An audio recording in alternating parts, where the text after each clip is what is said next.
Рахмат. Саламатсызбы, урматтуу депутаттар. Урматтуу Нурдулла Сатыбекович. Жооп берип койсоңуз, мынакей могул мыйзамды мен толугу менен окуп чыктым да. Мыйзамда сыртта жүргөн жарандарды колдоо деп алып келатасыздар да. Бул аталышы. Ички затын окуп көрсөңүз, аталышы менен эч мындай дал келбейт да. Айтайын дегеним, ушул жерден мага айтып бериңизчи, кайсы жерден сиздер биздин жарандардын укугун коргоп, ошол жардам берип атасыздар?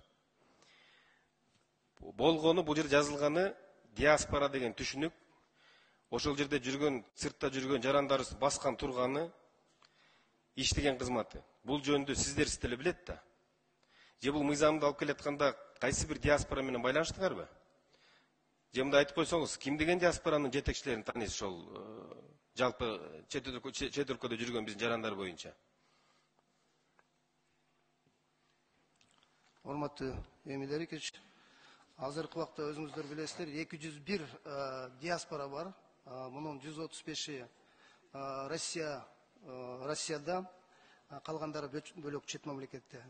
Азыркы убакта биз ошол министрлик WhatsApp группасында түзгөнбүз, диаспоралардын жетекчилери менен да кабарлашып атабыз. Ишти баштадык. Анан мен жаңы айтып кеттим, өкүлчүлүк да ачылды Россияда. Биздин ошол өкүлчүлүк иш алып барып атат. Бул мыйзамды негизинен бул МИД кезинде жазылган. Бул жерде баягы мекендештерди колдоо боюнча мыйзам, ошондуктан бул мыйзамды алып келип атабыз да.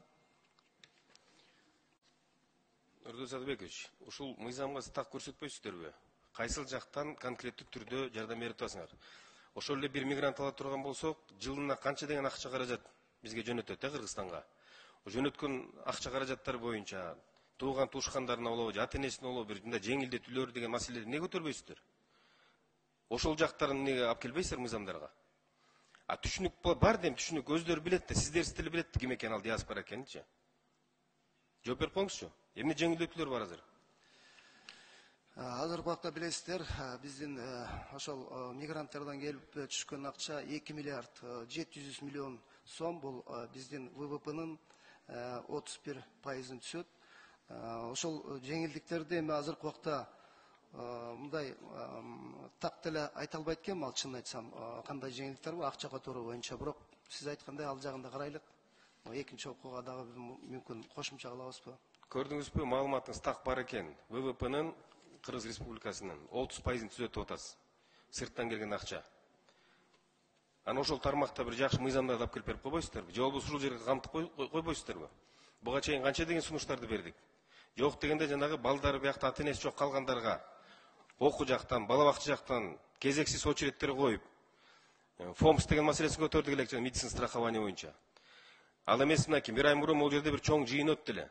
Жыйында так 8 оруп койгон көйгөйдү айттык элек. Ошонун бирөөсү аткарылдыбы? Мага жооп бериңизчи азыр. Бир пункт аткарылдыбы? Эмиль Эрикович, балдарды биздин министрлик, эмгек социалдык камсыздоо миграция министрлиги квартал сайын бүтү үймө үй кыдырып, азыркы убакта бир 766 9 айдын ичинде 766 үйлөрдү кыдырдык.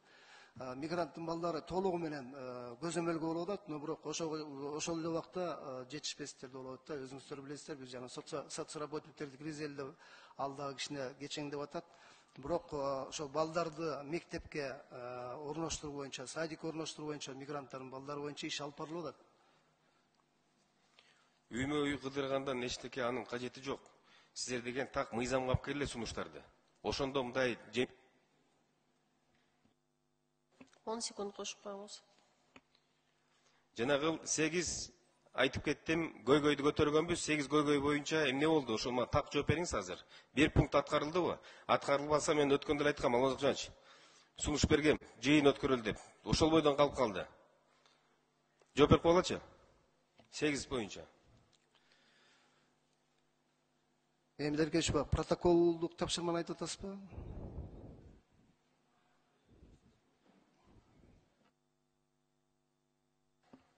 Процедурный 5 микрофон.